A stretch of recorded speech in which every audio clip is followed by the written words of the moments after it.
In the mansion frozen by grief, where laughter hasn't echoed in years, two little boys live trapped in silence. Noah and Ethan, twins born deaf, whose mother died the day they came into the world. Their father, William Carter, a billionaire shattered by loss, believes nothing can reach them until a new housekeeper arrives. Aaliyah Johnson, a warm-hearted woman with no titles or fame, steps into their lives and something changes. One song, one dance, one moment in the kitchen will break through years of sorrow and silence. But what if that moment is only the beginning? Stay with us to discover how healing can come from the most unexpected places. Don't forget to like, subscribe, and tell us, can love really bring a family back to life? Aaliyah had been in the Carter mansion for just over 2 weeks, long enough to understand the rhythm of silence that seemed to govern the household. The children rarely came near her, choosing instead to sit quietly in their chairs or wander the hallways with their eyes lowered, lost in a world no one seemed able to enter. William himself was more of a presence than a participant in the life of his children, moving like a shadow between his office and the upstairs rooms, speaking only when necessary, his words precise and brief. That morning had been no different, and Aaliyah had felt a certain frustration building in her chest as she prepared lunch. She had grown up in a noisy household where laughter and music filled every corner, where even disagreements had been loud, colorful, and human. The Carter mansion, by contrast, felt hollow on impulse, as she stood in the kitchen and watched the twins sit at the small table without expression.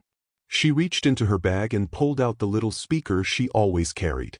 Without overthinking it, she pressed play, letting a song by Aretha Franklin burst softly into the room. The melody was warm, alive, full of soul.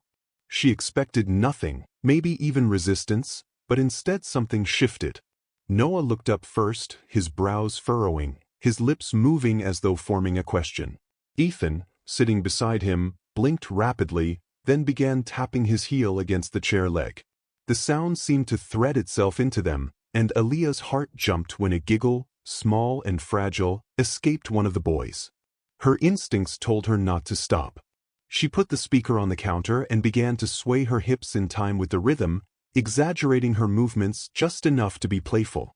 "Come on, little men," she said, her voice bright and teasing, though she knew they could not hear her words in the way she intended. She moved closer to them, exaggerating the beat with her arms, spinning once in a circle. Noah tilted his head, then mimicked the smallest part of her movement by rocking his torso forward and back. Ethan slapped his tiny hands on the tabletop, then slid off his chair clumsily and stood, his knees wobbling, eyes wide with something close to joy. Aaliyah gasped but covered it with a laugh, clapping her hands once to encourage him. "That's it, sweetheart. Yes, just like that." She twirled again, letting her braids follow the motion. And when she glanced back, she caught Noah sliding down from his seat, too, determined not to be left behind. Their movements were awkward, unsteady, and so far from graceful, but it didn't matter because they were moving. They were reacting. They were alive in a way she hadn't seen before. She knelt slightly, dancing on their level now, encouraging their steps. Noah's giggles grew louder, bouncing off his brother's shy but eager attempts to copy. Ethan stomped his little feet, and his laughter, thin, high-pitched, but real, sent a sharp ache through Aaliyah's chest. She found herself smiling so hard her cheeks hurt. The more she moved, the more they responded. Aaliyah decided to test the bond forming in those few moments. She bent low, picked up Ethan's small hands, and guided them side to side like a dance partner. He resisted for a second, then relaxed, looking up at her with wide eyes that almost glowed with pride. Noah tugged at her skirt, impatient not to be left out. So, she freed one hand and took his as well, swaying with both boys as though they were a trio on a stage only they could see. "See, we're dancing. You feel it, don't you?" she whispered, though she knew words were not what carried the meaning. Her expression and touch did. The boys laughed again, clear, unguarded, contagious. Noah tried to spin in a clumsy circle, almost falling, but Aaliyah steadied him, lifting him back upright. "You're all right, baby. Try again." She exaggerated a spin herself, and this time, both boys clapped, a sharp, imperfect rhythm that matched the beat faintly spilling from the speaker. For years, they had ignored toys, ignored games, ignored the well-meaning attempts of strangers who tried to break their silence. Yet here, now they were reacting as if the music had always been inside them, waiting for the right person to unlock it. The kitchen had transformed into something no therapy session had ever achieved. Noah lifted his arms like an airplane, wobbling from side to side, while Ethan attempted to copy Aaliyah's swaying hips, his tiny body jerking out of sync, but full of determination. She laughed with them, not at them, her joy feeding theirs in an endless loop. "That's it, explorers," she whispered, kneeling again, her forehead nearly touching Ethan's as she mirrored his stomp. He giggled louder this time, a pure sound that rang through her in a way that made her eyes sting. Noah rushed to her other side, clapping in rhythm with the beat, and then all three of them were caught in the loop of motion and laughter. She felt her chest tightening with something she hadn't expected to feel so quickly. Attachment. In only 2 weeks, she'd been trying to find the crack in their shell, the one spark that might connect them. And now here it was music. It wasn't about hearing in the traditional sense. It was vibration, rhythm, movement, connection. They could feel it, and so could she. For the first time since she had arrived in the Carter mansion, she believed these boys were not unreachable. They were simply waiting for the right rhythm to guide them out of their shadows. It was in the middle of this impromptu dance that William walked in. He had intended only to grab a file he had left on the counter earlier, his mind still spinning with the details of a business deal, when he stopped dead at the sight before him. The file slipped from his hand without him noticing. Noah and Ethan were not withdrawn, not staring blankly at walls as they usually did. They were moving, laughing. Ethan's head was thrown back in unrestrained joy. His hand still wrapped tightly around Aaliyah's fingers as though afraid to let go. Noah stumbled into her side, clutching her arm for balance, but laughing all the same. The sound, the sight hit William with such force that his breath caught. His children were laughing. His sons, who had spent 3 years locked in silence, were dancing clumsily in the middle of his kitchen, their tiny feet stomping in time to a song he hadn't heard since his wife was alive.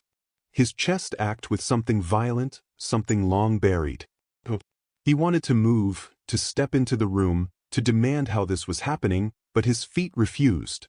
All he could do was stand there rooted in shock, watching the impossible unfold. He didn't even realize his hand had lifted to his chest until he felt his fingers press against the sharp ache spreading there.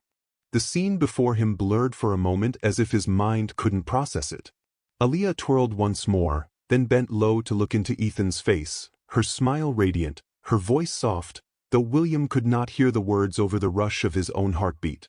Noah clapped again, signing something rudimentary with his little hands, and Ethan followed suit, their eyes shining with joy. William's throat tightened until it burned. He hadn't seen them like this, hadn't believed they could ever look like this. For the first time in years, there was life in their eyes, unfiltered, raw, and overwhelming. And at the center of it all was Aaliyah, the woman he had barely noticed beyond her duties. Now drawing out of his children something that no doctor, no therapist, no specialist had been able to. He felt dizzy with the realization that the silence which had smothered his house had been broken not by him but by her. Standing in the doorway, he could do nothing but stare, his chest heavy with shock, grief, and the flicker of a dangerous, long-forgotten hope. The next morning, William woke before dawn, his body restless, though he had barely slept. He sat on the edge of his bed, elbows braced on his knees, head bowed, as though the sheer weight of memory pressed him downward. No matter how hard he tried to focus on the day's obligations, meetings, contracts, negotiations, one image kept intruding. Stubborn and unrelenting. Noah and Ethan laughing, their small feet stumbling to a rhythm only they seemed to understand. He had watched them move as if life had suddenly been poured into their veins. That memory should have filled him with gratitude, but instead it left him shaken. 4 years he had been told by specialists, therapists, entire teams of experts that the boys' condition would keep them isolated, their connection to the outside world forever fragile and uncertain. And yet in a matter of minutes the household maid had cracked open what they could not. It was exhilarating, yes, but also terrifying because it meant everything he thought he understood about his sons, about his grief, about the silence that had defined their lives was no longer solid ground. His chest tightened as though resisting the possibility. He paced his room, replaying the scene over and over, searching for something that would allow him to dismiss it as coincidence. But it wouldn't leave him. It had lodged itself inside him, stubborn as a splinter. He found Aaliyah in the kitchen, humming softly as she prepared breakfast. Noah and Ethan sat at the small table, their hands busy with toys they usually ignored. But today they tapped the blocks against the wood in something resembling a rhythm. William's throat closed at the sight, but instead of acknowledging it, he latched onto the surge of control that always kept him steady. "Miss Johnson," he said sharply, his voice slicing through the room. She glanced up, her face calm, but her eyes sharpened with awareness. "What exactly do you think you're doing with my children?" His tone carried accusation as though she had broken an unspoken law. Aaliyah set down the knife she'd been holding, wiped her hands deliberately on a cloth, and faced him fully. "I was giving them joy," she replied simply. "They deserved that." William's brows drew together, his jaw tightening. "They don't need tricks. They need structure, therapy, schedules. What you did yesterday, it wasn't treatment. It was reckless." His words landed like a verdict. But Aaliyah didn't flinch. She leaned one hand against the counter, steady as stone, and met his glare without hesitation. "With respect, Mr. Carter, joy isn't reckless. It's the only thing they've been starved of." Her words struck like a blow because deep inside he knew she was right, though he refused to show it. The silence that followed stretched thin, crackling with the tension of unspoken truths. William tried to speak again, to reassert his authority, but the memory of his son's laughing rose unbidden, robbing him of certainty. "You're overstepping," he finally managed, though his voice lacked the steel it usually carried. Aaliyah, noticing the hesitation, softened her tone, but not her stance. "I'm not trying to replace the doctors. I'm not even pretending I have their knowledge. But what I can do is see your sons as more than a diagnosis. They are children, Mr. Carter. Children who crave connection. Yesterday they let me in. That means something whether you want to admit it or not." William swallowed hard, his hands clenching at his sides. He was unaccustomed to defiance, especially from someone in her position. Yet her words pierced deeper than he cared to admit. He wanted to dismiss her as naive, but the image of Ethan's small hand clutching hers refused to release him. It was a battlefield inside his chest, pride against longing, grief against possibility. He drew in a breath trying to steady himself, but it came out ragged, betraying the war he couldn't control. Later that morning, William attempted to bury himself in work. He locked himself in his office, papers spread across his desk, numbers and figures demanding attention. Yet, every time he picked up his pen, it hovered above the page uselessly, his thoughts dragging him back to the kitchen. He saw Ethan's head tilted back in laughter, Noah's tiny claps, Aaliyah's radiant smile as she guided them. His chest constricted with a mix of admiration and resentment. He hated the vulnerability creeping in. Hated the thought that someone else could achieve in one moment what he, with all his wealth and resources, had failed to do for years. And beneath that resentment was the raw, terrifying truth. He wanted more. He wanted to see them laugh again, to hear those giggles that had shaken the walls of silence. But allowing that meant opening a door he had kept locked since the day Emily died. It meant risking the possibility of hope, and hope was dangerous, cruel, because if it broke, it would destroy him completely. He rubbed his eyes, frustrated, the pen clattering from his hand as he leaned back in his chair, lost in thoughts he could not silence. When he emerged from his office hours later, the house was quiet, but not in the way it used to be. The silence now carried an undercurrent of expectancy, as though the memory of laughter still lingered. He found himself drawn toward the living room, where Aaliyah sat on the floor with Noah and Ethan beside her. They were stacking blocks, something simple. But what caught William's attention was the way Noah reached out unprompted, tugging gently at Aaliyah's sleeve to draw her gaze. She responded instantly, smiling as she adjusted the tower they were building, guiding his little hand to place the next block. Ethan leaned against her shoulder, watching intently, his small body relaxed in a way William rarely saw. The sight rooted him to the spot. His sons, who often avoided contact, were leaning into her as if she were a fixture of safety. A pang of something sharp and foreign pierced him. Jealousy perhaps, or shame that it wasn't him they sought out. He turned away quickly, swallowing the lump in his throat, but the image remained etched into him, undeniable proof of something changing beneath his roof. Yet when he sees Noah tug at her sleeve later, seeking her presence, he realizes his fortress of grief has a crack. The woman he hired to keep the house clean may be stirring something far deeper.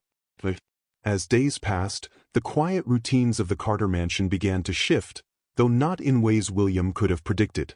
Aaliyah seemed to make every ordinary task into a stage for something more. Folding laundry, once a mindless chore, became a puppet show where socks transformed into characters with high-pitched voices, and shirts became capes that she draped over Noah or Ethan's shoulders as though they were superheroes.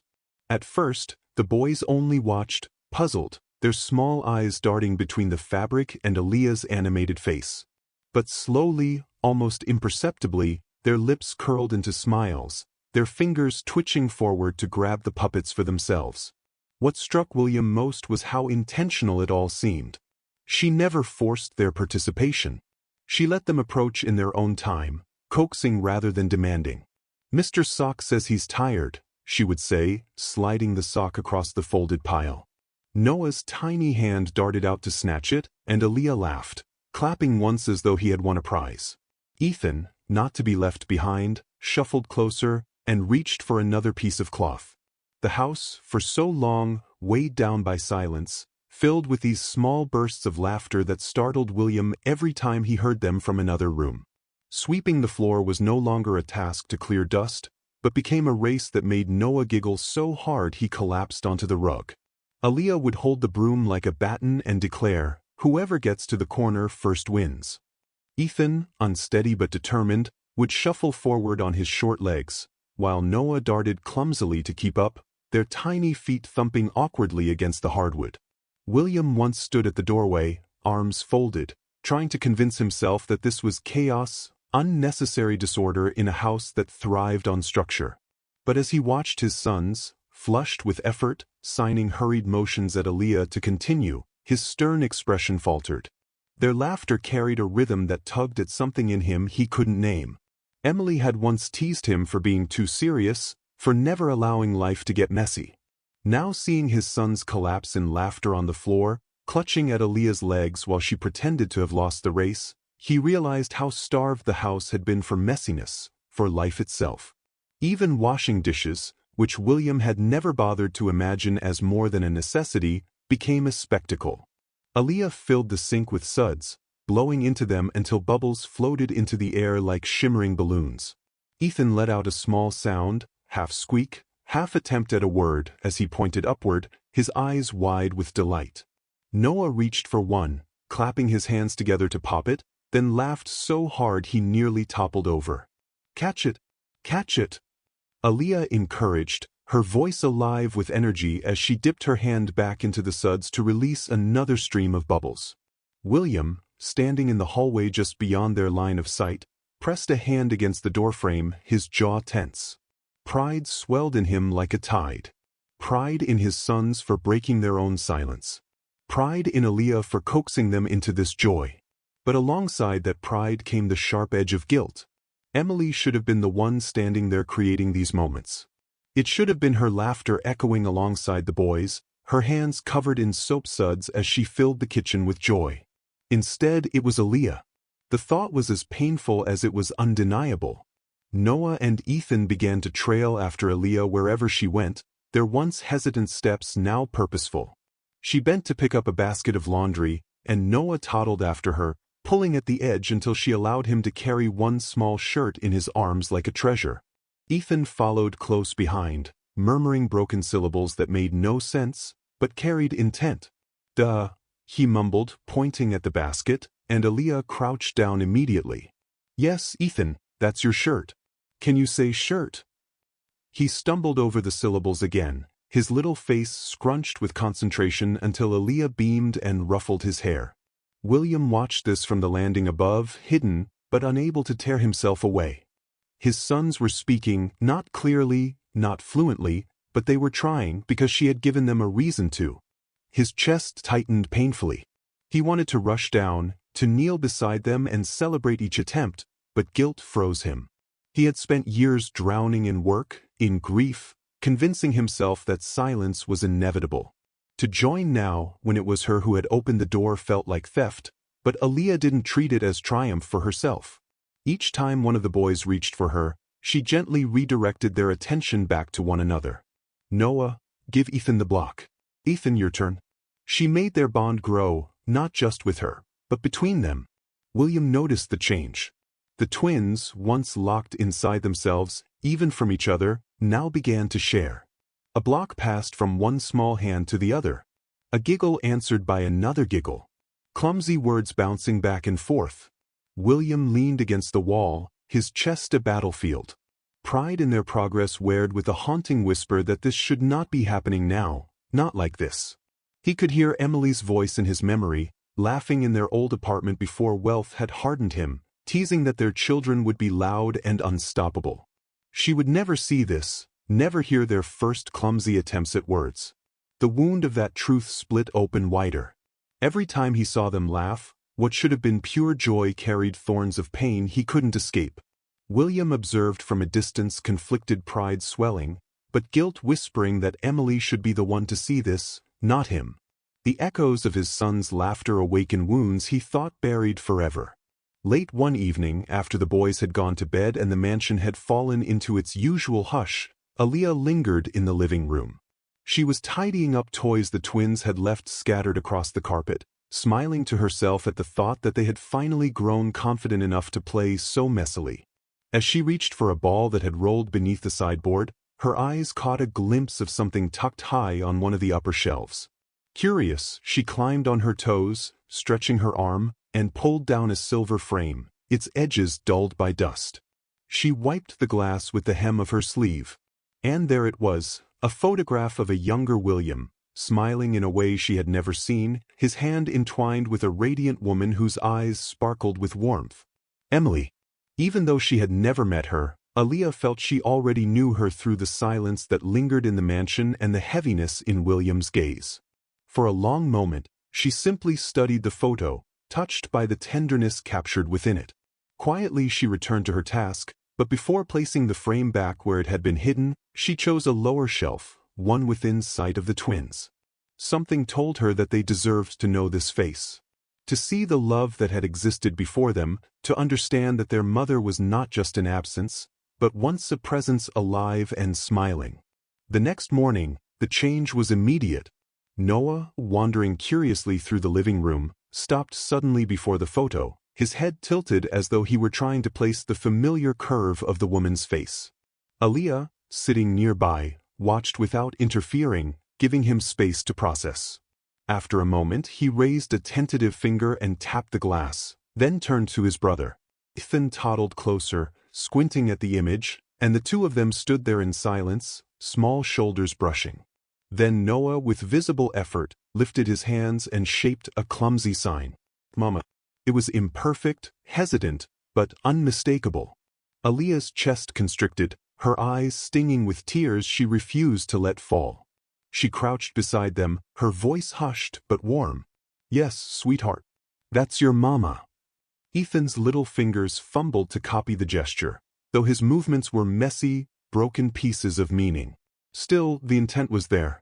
Both boys stared at the picture, and Aaliyah reached out gently, resting a hand on each of their backs. She was beautiful, wasn't she? She whispered. The boys didn't answer with words, but their faces softened as though a piece of them recognized the bond, even without memory. When William entered the room moments later, the sight stopped him cold. His sons stood facing the photograph he had hidden away, their small hands raised in the unsteady shape of a word he had never taught them. For a heartbeat. His lungs refused to draw air. He had buried Emily's memory so deeply, convinced that silence was the only way to protect his children from sorrow. Seeing her face out in the open, and worse, seeing his sons reach for it felt like a wound reopening. What are you doing? His voice came out rougher than he intended, carrying accusation rather than the pain that twisted inside him.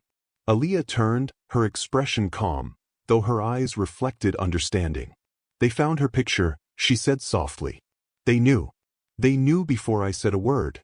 William's hands curled into fists at his sides, anger rising not at her, but at the helplessness coursing through him. "They don't understand," he snapped. "They don't need to." But even as he said the words, his gaze betrayed him, drawn inexorably back to his sons. Noah turned at the sound of his father's voice, lifted his hands again, and repeated the sign, "Mama." The word he had feared to speak aloud had taken form in their tiny hands, and it shattered him. He tried to look away, to bury the sight under the armor he had worn for years, but his body betrayed him.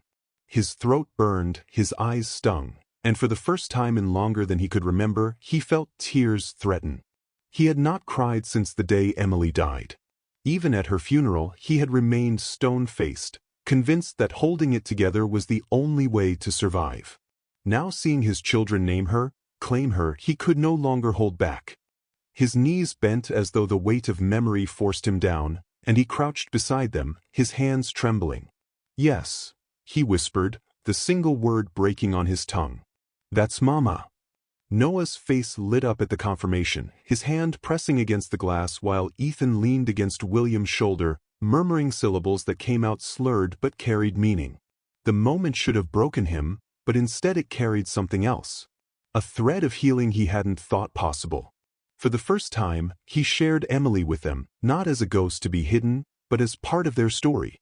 Aaliyah stayed quiet, watching the scene unfold with a reverence she hadn't planned. She could see the storm raging inside William, the struggle between grief and love, guilt and release. But she also saw something else. A crack in the wall he had built so high. Her choice to bring Emily's memory back into the open had been instinct. But now she realized how vital it had been. The boys needed their mother, even if only in memory, and William needed to see that remembering her didn't mean drowning in sorrow. She spoke softly, carefully. "They'll always know she loved them. That's what matters, Mr. Carter, not how much it hurts you." He didn't answer, but his silence was no longer one of refusal. It was the silence of a man who had just been forced to feel everything he had buried. His hand lingered on Ethan's back, a trembling anchor that told her he was holding on not to grief alone, but to his children as well. When Noah points to the picture and signs clumsily, "Mama," William's heart clenches. He hadn't spoken of Emily in years, fearing to deepen the boy's sorrow.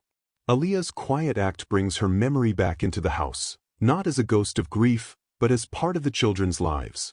For William, it is unbearable and healing all at once.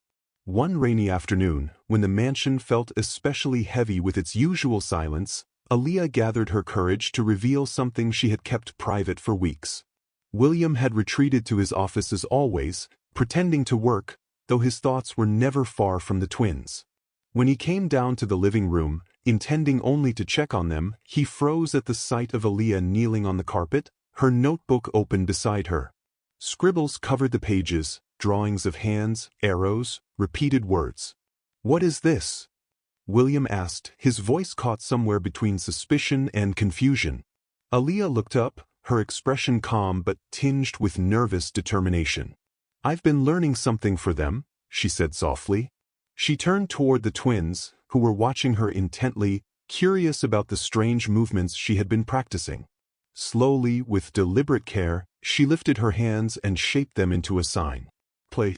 Her lips formed the word as her fingers moved, her expression full of invitation. Noah's eyes widened immediately. Ethan leaned forward, his brows knitting in concentration. They had seen therapists use their hands before, but never with the warmth and patience radiating from Aaliyah. Now William stepped further into the room, silent as he watched. "What are you doing?" he asked again, though his voice was lower this time, uncertain. Aaliyah didn't answer him directly. Instead, she shaped another word. "Happy." She exaggerated the motion slightly, repeating it once, then placed her hand gently against her chest. "Happy," she said softly. The boys blinked, then tried to mimic the movement. Their small fingers fumbled, their gestures sloppy, but the effort was undeniable. That's right, Aaliyah encouraged, her voice filled with quiet pride. Yes, Noah. Yes, Ethan. That's happy. Noah giggled, though the sound was faint, and Ethan's lips moved as though trying to echo the word aloud. William felt something twist inside him. He had paid countless specialists, each of whom had insisted progress would be slow, clinical, measured. Yet here was Aaliyah with no degree, no training beyond her late-night scribbles, giving his sons a bridge into the world on their own terms. He tried to dismiss it, to tell himself this was temporary, but he couldn't ignore the light in their eyes. The twins leaned closer, eager to repeat the signs. Aaliyah introduced another one, her movement slower this time. She crossed her arms over her chest, her eyes soft as she looked at them. Love, she whispered as though gifting them a secret. Ethan copied first, clumsily, pressing his arms against his chest, his face breaking into a small smile when she nodded in approval. Noah hesitated, biting his lip before he too attempted the gesture, his fingers tangled, his arms awkward, but when he managed it, he let out a tiny laugh. That's beautiful, Aaliyah said, her voice trembling with emotion. She glanced briefly at William then, and their eyes met. He saw no arrogance, no need for recognition, only a quiet persistence and devotion that unsettled him. She had stayed up night after night, memorizing lines and sketches, not because she had to, but because she wanted to. She had given his children something he never had the courage to. The realization hit him like a blow. He had been so consumed with protecting them from disappointment that he had never even tried to learn their language. Shame burned in his chest, hot and suffocating. For the first time, William found himself unable to stay back. He walked forward slowly as though pulled by an invisible force, and sat down on the edge of the rug across from them. The boys noticed immediately, their small faces lighting up at the sight of their father joining. Noah tugged at his sleeve, babbling unintelligibly but with intent. Ethan reached for William's hand, pulling it closer as if inviting him to participate. William's mouth went dry. He had watched the signs, but his body resisted. His hands, so accustomed to pens, contracts control, felt clumsy and foreign now. He opened his mouth, then closed it, his throat tightening. Aaliyah's eyes met his again, calm but insistent. Try, she said softly. Just one word. He swallowed, his chest rising and falling too quickly. But then he lifted his hands. They shook as he formed the shape he had just seen. Simple, direct, imperfect. His lips parted, and his voice was barely a whisper. Papa! The reaction was immediate. Noah gasped, his little hands clapping against his chest before he signed something back, his eyes wide with wonder. Ethan laughed, his arms jerky but enthusiastic as he tried to mirror the sign. Both of them turned toward him, their joy unrestrained, as if they had been waiting for this moment all along. William's chest cracked open. He had never considered how powerful a single word could be, especially one carried by hands instead of sound. Papa, Noah murmured, the syllables broken but audible, and William's heart nearly stopped. Ethan leaned forward, hugging his father's arm, his small body warm and insistent. For the first time in years, William felt not like a spectator in their lives, but like a part of them. The word, trembling as it was, wrapped around him with a force stronger than any wall he had built. The boys' eyes widened, their little hands clumsy, but eager to mimic. For the first time, William witnesses them bridging the silence on their own terms. The scene leaves him shaken, ashamed that he never tried hard enough, and in awe of Aaliyah's persistence. For the first time, he signs a trembling word back to his sons, Papa. Their smiles undo him completely. Hope had begun to take root in William's chest like a cautious flame. But alongside it came a deep unease. Every laugh, every clumsy sign from his sons filled him with awe, but also terror. He wanted to believe they were making progress. Real, undeniable progress. But a lifetime of discipline and skepticism held him back. He told himself he needed validation, proof, confirmation that what he was witnessing wasn't just a fleeting miracle.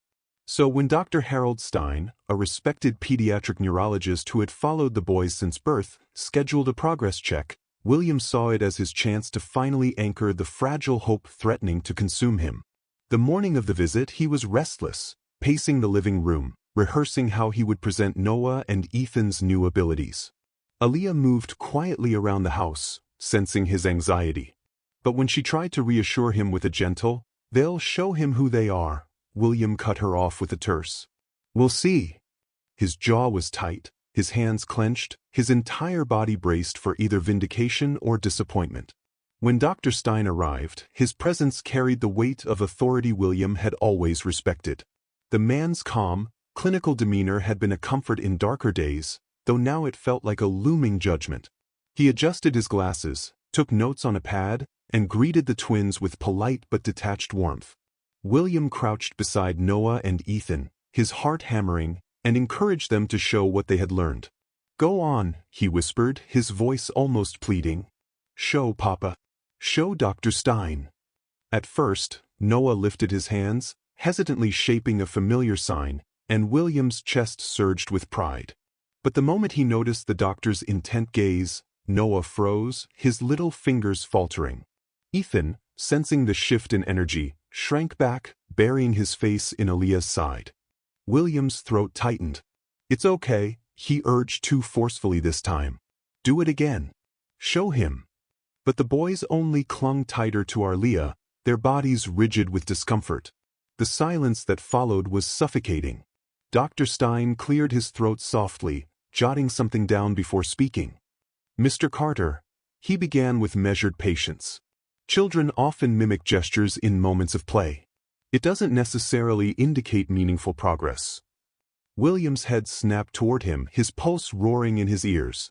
"They're communicating," he insisted, his voice sharp with desperation. "They're using signs.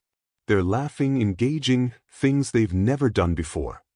The doctor sighed, his tone careful but firm. "What you're describing is encouraging in a personal sense, but it is anecdotal. We can't equate emotional responses with developmental breakthroughs.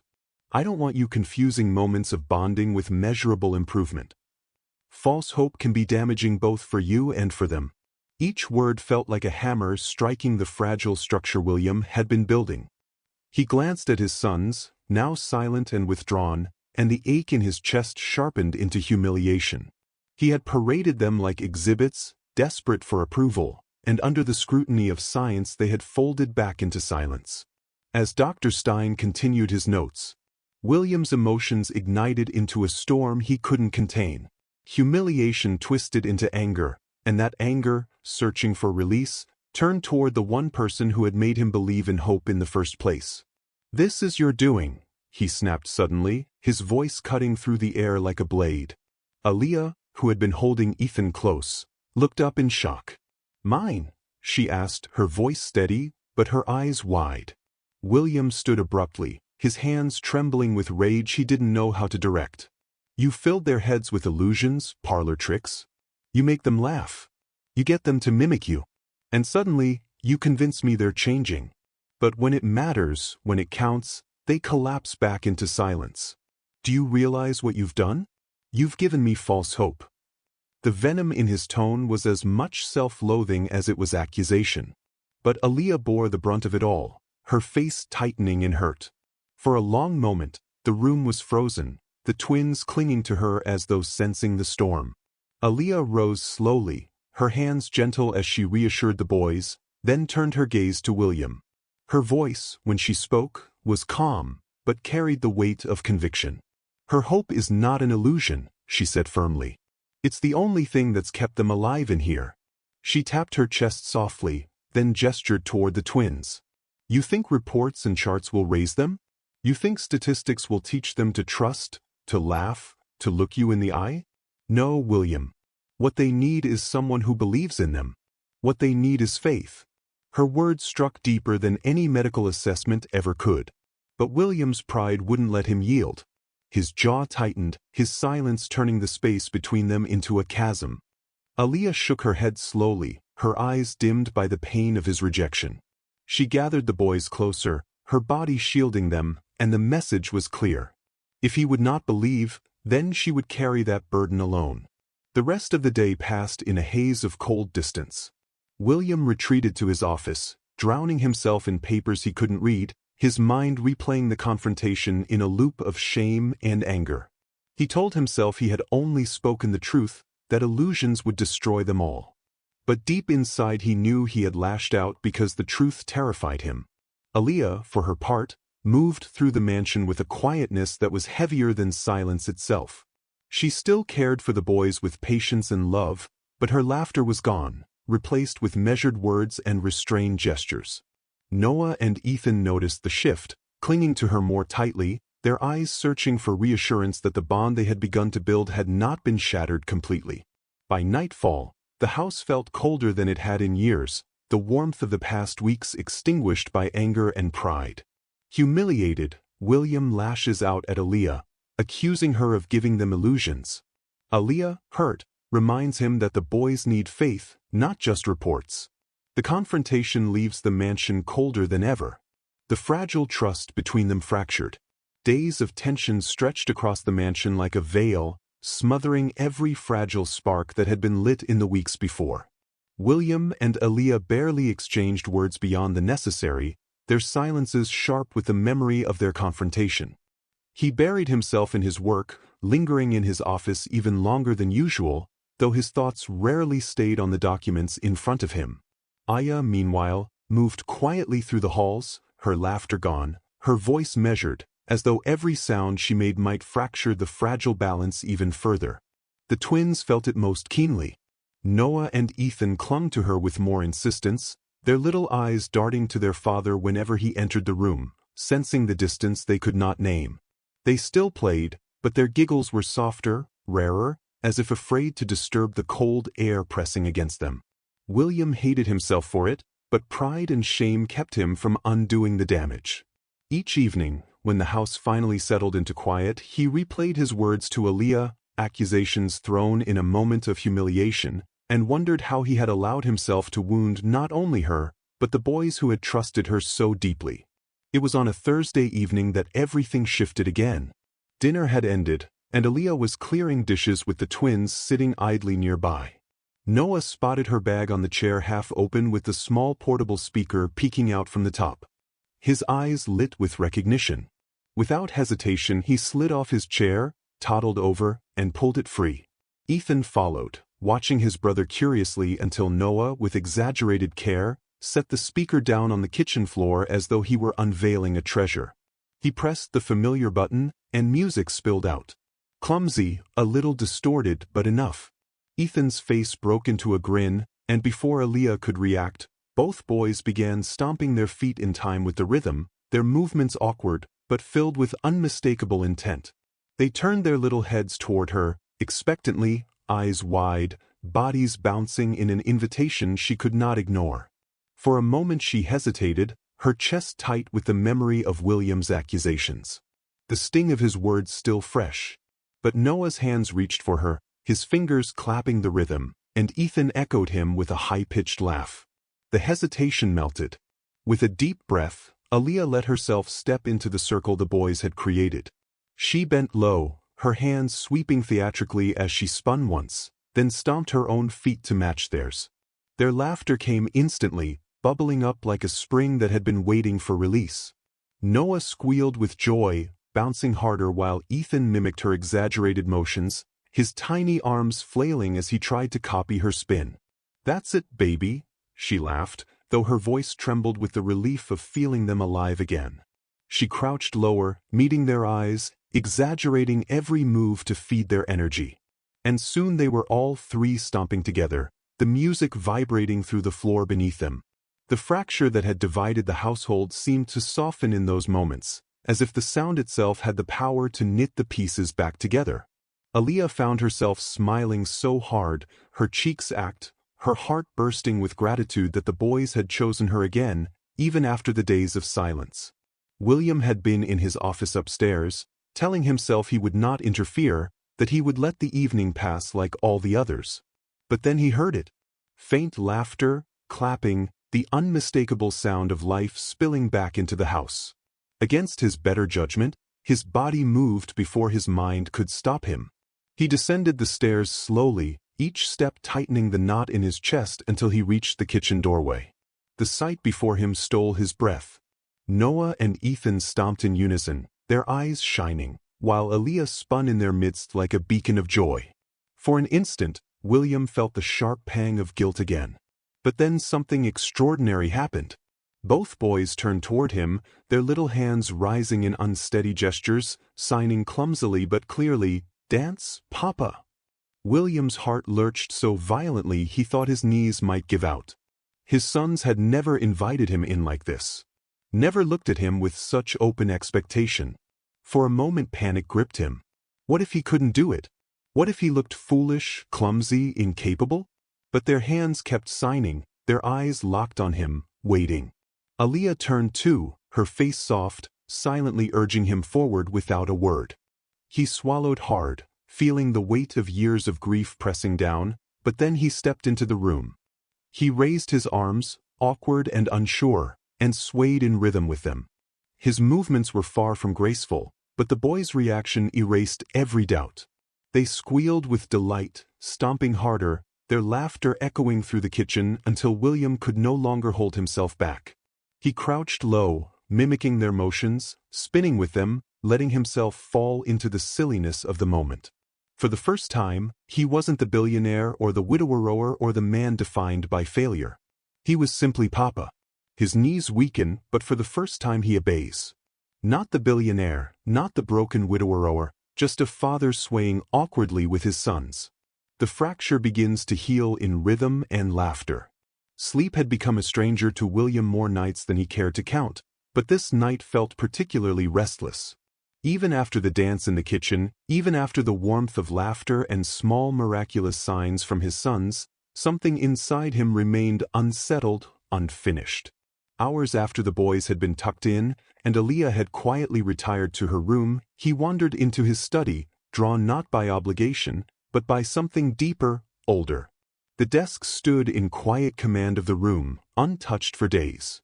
He sat heavily, fingertips grazing the surface as memories crowded his chest. Slowly, he reached for the drawer he hadn't opened in over 3 years. It resisted slightly, like it too didn't want to remember, but he opened it. Inside lay a single envelope, yellowed at the edges, sealed but never mailed. He knew exactly what it was, had memorized every word, though he hadn't dared to reread it since the day he wrote it. A letter to Emily scrawled 2 weeks after her death in a moment of despair when the silence in the nursery felt unbearable and his sons seemed like strangers who might never know him, love him, or forgive him for surviving when she didn't. He held the letter for a long time before standing. His legs carried him almost without his permission down the hall toward Aaliyah's room. He hesitated at her door, letter in hand, his breath shallow with uncertainty. Knocking gently, he waited. Moments later, she opened the door in a simple shirt and sweatpants, her eyes widening at the sight of him, unshaven, exhausted, holding something like a confession between his fingers. "I wrote this," he said, voice, "a long time ago for Emily. I never sent it." She nodded once, stepping aside to let him in. No questions, just space. He handed her the envelope, watching as she sat on the edge of her bed and carefully opened the seal. Her eyes scanned the page slowly, the weight of his words settling into the quiet. She didn't rush, and William, standing nearby, felt naked under her silence. He turned slightly, unable to watch her reaction, but unwilling to leave. He had never shown the letter to anyone. It was the only time he had truly said what he feared most, that he didn't know how to be a father without Emily, that he was terrified he would always fail their children. When she finished reading, Aaliyah's hands trembled as she folded the letter carefully, holding it between her palms like something sacred. She looked up at him, her voice soft but certain. "She would have been proud of you, William." He swallowed hard, not ready to believe it.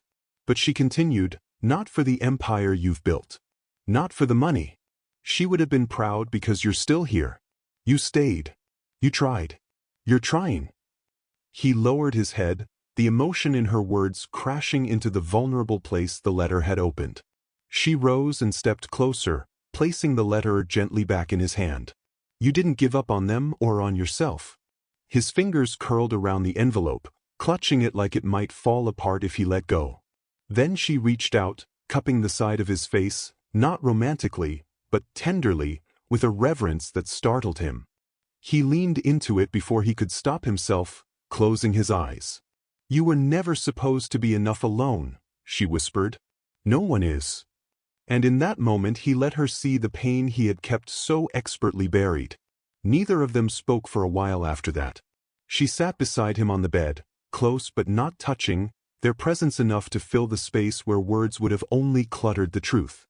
He told her about the night he wrote the letter, how Ethan had cried for hours and William had sat outside the nursery door paralyzed. How Noah wouldn't let him hold him. How he had nearly called Emily's parents to ask them to take the boys, convinced they would be better off without him. He spoke with halting honesty, and Aaliyah listened without interruption, her eyes never leaving his face. When he paused, afraid of her judgment, she only nodded and murmured, "I'm so sorry you went through that alone." No one had ever said that to him. Not his parents, not his therapist, no one. And for some reason, hearing it from her made something inside him loosen. He didn't cry, not yet. But his breath came shaky, like his body wasn't sure how to handle being understood so deeply without being pied. In her gaze, he didn't see condemnation or pity. He saw recognition. She had carried grief, too, in her own ways, and somehow, without ever saying it outright, they met in that shared ache. As he stood to leave, the hour impossibly late now, he looked down at the letter in his hand, and then back at her. "Thank you," he said, the words heavier than they seemed. Aaliyah nodded, but didn't say anything more. He reached the doorway and turned back for a moment. Their eyes met. No longer employer and employee, but two people holding on to the same fragile truth. That healing didn't always look heroic. Sometimes it looked like staying. Sometimes like handing someone the worst part of yourself and trusting they wouldn't flinch. William returned to his study and placed the letter back in the drawer, not to hide it, but to preserve it. It wasn't a wound anymore. It was a reminder. He ran his fingers over the wood and sat down. The silence in the room no longer suffocating, but full of something new. One night, unable to sleep, William sits in his study and opens a drawer long locked away. Inside lies an unsent letter he once wrote to Emily, confessing his fear that he would never be enough for the twins. With trembling hands, he shows it to Aaliyah. She reads it silently, tears brimming, and whispers that Emily would be proud of him, not for his fortune, but for every step he still dares to take with the boys. The intimacy of that moment shifts something unspoken between them. Trust deepening into something warmer, more dangerous. The morning carried the delicate touch of spring, a change so subtle that no one in the Carter mansion dared speak of it aloud. It had been a long winter emotionally, physically, spiritually. The mansion had endured 1,000 days of silence, broken only in pieces these last few weeks, and now something about the air felt different. Aaliyah had planned the garden activity with care, laying out a gentle path of vibrant ribbons across the yard, anchoring them to sticks pushed into the softening soil. Each ribbon was a different color, bright reds, yellows, blues, greens, like a trail of wonder, inviting small feet to follow. She had explained it to the boys in the clearest sign she knew. Walk to the colors, one step, then another. Noah and Ethan looked at her uncertainly, hands twitching as if trying to shape the words back, but they understood enough. It wasn't about rules. It wasn't about therapy. It was play that morning. Play was enough. Ethan was the first to step forward, teetering slightly, arms flailing for balance. Noah followed close behind, more cautious, glancing over his shoulder at Aaliyah, who offered only a quiet smile and a thumbs up. They moved slowly, unsure of their own bodies, but each step felt like a thunderclap to William, who stood back, watching with wide eyes. He hadn't been told Aaliyah planned this. She often didn't announce her ideas anymore. Instead, she trusted the boys and trusted herself. And now, as he stood on the porch, one hand gripping the railing so tightly his knuckles whitened, he watched his sons do what he once believed they might never do. Move forward, fall down, laugh, and try again. There were no specialists present, no charts, no measuring tape, just two little boys stumbling along a path of color, giggling when they lost balance, getting up without being told. Their laughter was real. Their voices, though soft and misshapen by silence, were clearer than ever. Ethan squealed a high-pitched, "Mama," looking up at the sky with a grin. And even if he didn't understand what it meant, the sound of it pierced straight through William's chest. Aaliyah didn't interrupt.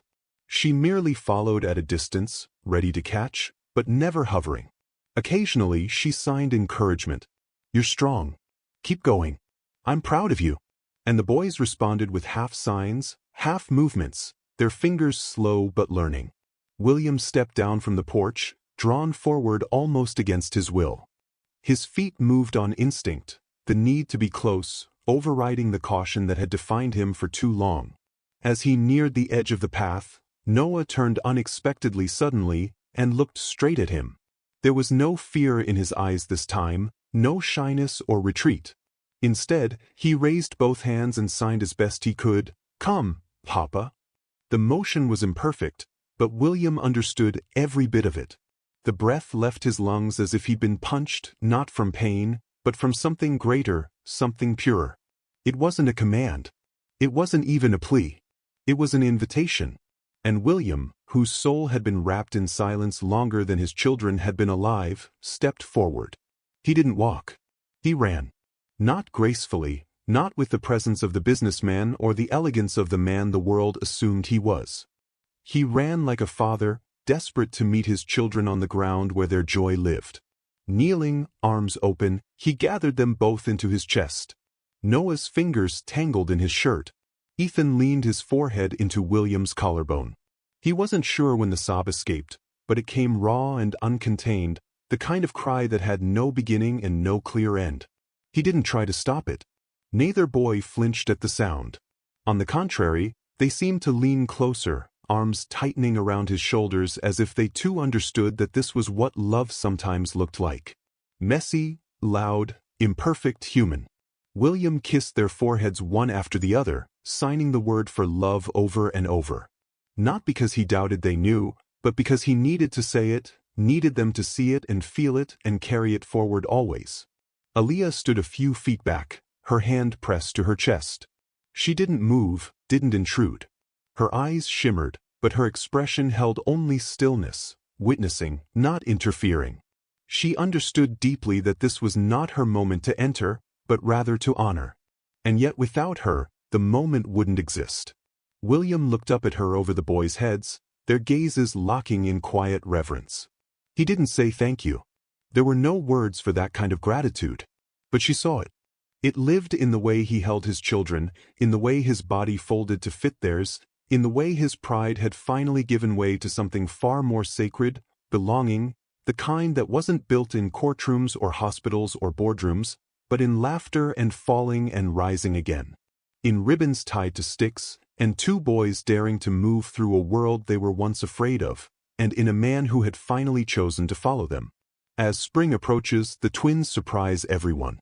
During a visit to the garden, Aaliyah sets up a trail of colorful ribbons, coaxing them forward step by step. They stumble, laugh, fall, and rise again, their little voices emerging clearer each time. William watches, his heart in his throat, when Noah suddenly turns and signs, "Come, Papa." This time, William doesn't hesitate. He runs, kneels, and gathers both boys into his arms, sobbing freely as Aaliyah looks on. For the first time, father and sons share not only silence, but a promise of steps into the future together. Months had passed, but the change within the Carter mansion felt like a complete rebirth. The house that once stood frozen in grief now pulsed with movement and energy. A rhythm that could be felt in every step taken across its floors. The once meticulously arranged halls were now joyfully chaotic. Tiny socks left behind on staircases, dolls tucked between couch cushions, and plastic trucks lined up like soldiers along the windowsill. Where silence had reigned, now came laughter.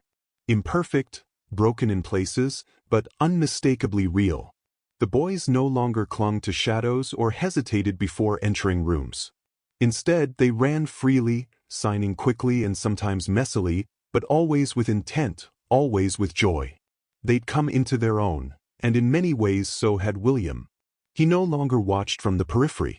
He joined in, sprawled out on the floor with them, hands covered in paint or tangled in shoelaces, pride blooming on his face with every new sign they mastered, every syllable they dared to vocalize.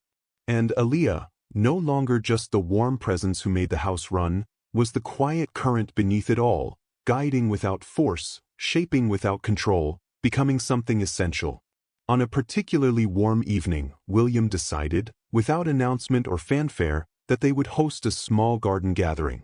It wasn't a formal party, not the kind his status might dictate, but something more intimate, a few close friends, neighbors who had come to know the boys through their walks or playground visits, and some of the therapists who had seen the miracle unfold. Aaliyah had baked with the boys earlier in the day, muffins slightly lopsided, cookies with fingerprints pressed into their centers, and they had placed everything proudly on a low table in the yard. Noah wore a hat too big for his head. Ethan had insisted on a cape. The two darted across the grass with fearless energy, stopping every so often to sign excitedly to guests, their gestures still childlike but confident. There were gasps of delight, warm applause, and even a few tears as people witnessed firsthand what could never be captured in a report or video. The transformation of children, not through medicine alone, but through connection. William, ever watchful but no longer afraid, stood near the edge of the lawn, holding 2 glasses of lemonade and scanning the space for Aaliyah. He found her under a tree, quietly rearranging a tray the wind had nudged off balance. He walked to her, paused just long enough for her to look up, and handed her one of the glasses. She accepted it with a grateful nod, brushing a lock of hair from her forehead, her eyes taking in the scene before them. For a moment neither spoke. There was no need. But then William turned to her, the weight of everything he had never said gathering on his tongue, and said with quiet sincerity, "You brought them back to me. You brought me back to them." The words weren't rehearsed. They had been growing inside him for months, ripening with every bedtime story he now read aloud, with every shared breakfast, with every afternoon spent learning new signs. Aaliyah didn't reply right away. She reached out and touched his arm, not for comfort, but to ground them both in the reality of what they had built together. As if on cue, the boys came barreling toward them, dirt on their knees, icing on their cheeks, arms flailing with excitement. Ethan signed something clumsily that made Aaliyah laugh aloud. Noah tugged at William's shirt, his fingers looping around his father's hand and pulling. It wasn't a command. It was an invitation. And in that tug, playful, simple, persistent, they all moved toward the blanket spread beneath the tree. The 4 of them sat close, Aaliyah, with one twin nestled against her side, William with the other sprawled across his lap. There was no performance, no moment being crafted for memory. It was just life, beautiful and quiet in its own way, stitched together by ordinary miracles.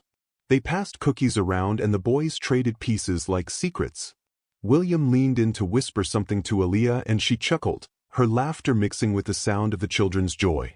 In that small circle under the fading light, the definition of family rewrote itself, not bound by blood alone, but by presence, by the willingness to show up again and again, even in brokenness.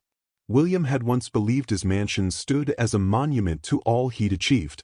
Now he understood it was the living that made it sacred. The rooms meant nothing without footsteps. The silence held no power once it was met with a child's giggle or a shared glance that said, "We made it." The wealth he once clung to now seemed irrelevant in the face of what they had built. Not a perfect picture, but a breathing, evolving love. Aaliyah had never demanded space. She had simply filled it when no one else could. And in doing so, she had become something more than he could name. Not a replacement, not a chapter after loss, but an entirely new book. Months later, the Carter mansion is unrecognizable. The halls echo with laughter. Toys scatter across the floor, and music never truly stops playing. Aaliyah is no longer just an employee. She is family. On a warm evening, William hosts a small gathering in the garden where Noah and Ethan run clumsily across the grass, signing words to friends with proud smiles. In a quiet corner, William turns to Aaliyah and says softly, "You brought them back to me. You brought me back to them." The children rush over, tugging their hands together. And in that embrace, the Carter family is reborn, not in wealth or status, but in the simple, extraordinary miracle of love, trust, and soundless laughter. What part of this story touched your heart the most? We truly love to hear from you in the comments. If this video moved you, Don't forget to subscribe to our channel and give it a like. It means the world to us. Each story we share here takes days of care, reflection, and love to bring to life, always with you in mind. Your support helps us keep this space alive with more stories that inspire, heal, and connect. Thank you for being here with us, and we hope to see you in the next one.